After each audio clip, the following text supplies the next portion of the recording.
What's good, everybody? This your boy Lee Black, the host of Real Talk for Real Men. And I air live on Wednesdays and Saturdays, of course. So I hope you continue to join me on my own personal show, and you can subscribe to that on YouTube and Facebook.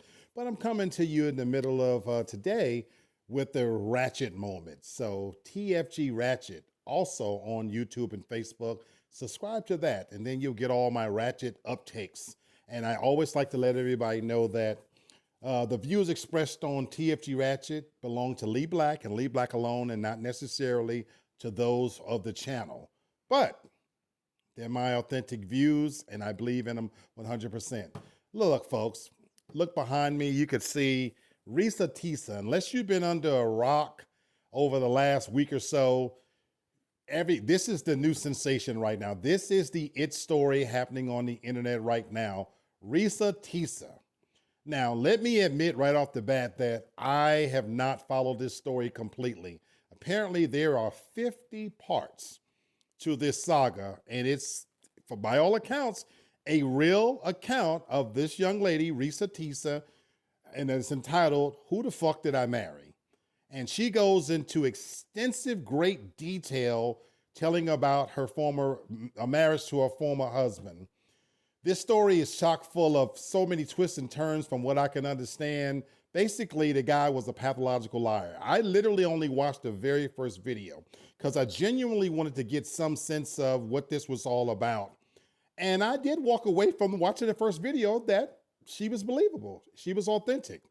I liked how she was open and honest again, I only watched video, but she did come across as being authentic and sharing that, hey, I'm telling this story. It's about me.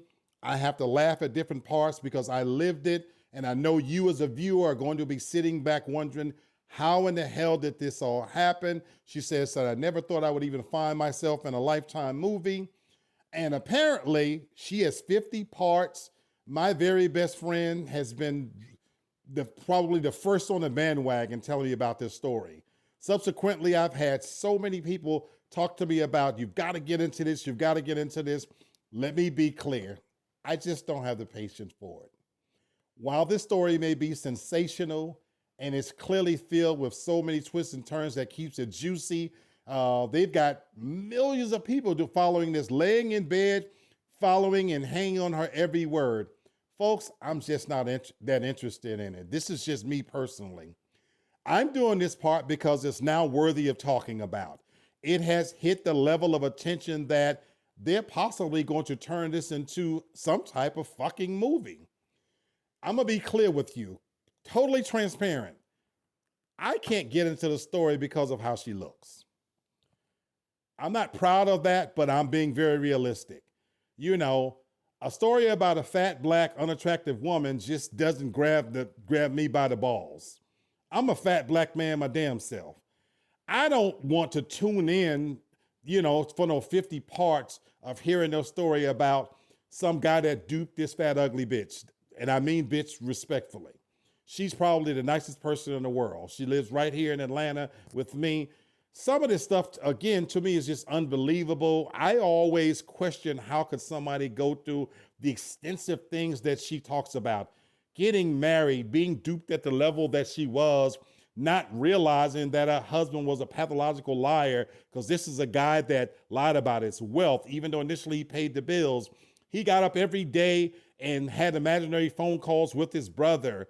There was sagas, parts of the story about where they were sitting in dealerships to buy cars and buy homes and things of this nature. That level of stupidity just really goes over my head, just to be honest with you. So I have a hard time understanding it. I can see the initial foundation where someone might be tricked, but I always question the stupidity of people that allow themselves to go so deep down a rabbit hole that at the first signs of red flags, and we're not talking small red flags, major red flags.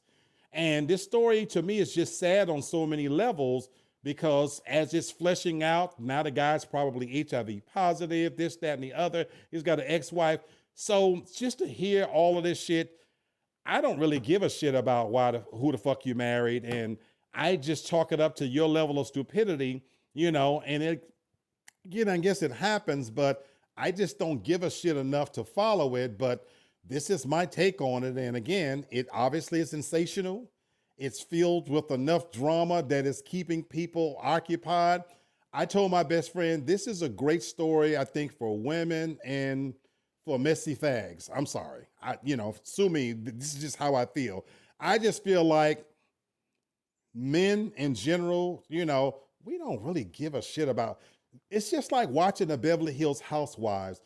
Who gives a fuck about these old bitches that's constantly trying to look young and do all the stupid shit that they do? I don't really give a shit, to be honest with you. So anyway, that's my take on this whole thing. But I ain't mad at you, Reesa. Baby, do your thing. If this leads to a reality show, if this leads to a made-for-TV movie, I can't be mad at you. This is just one fat black man speaking to another fat black woman. This has been another TFG Ratchet moment. God bless.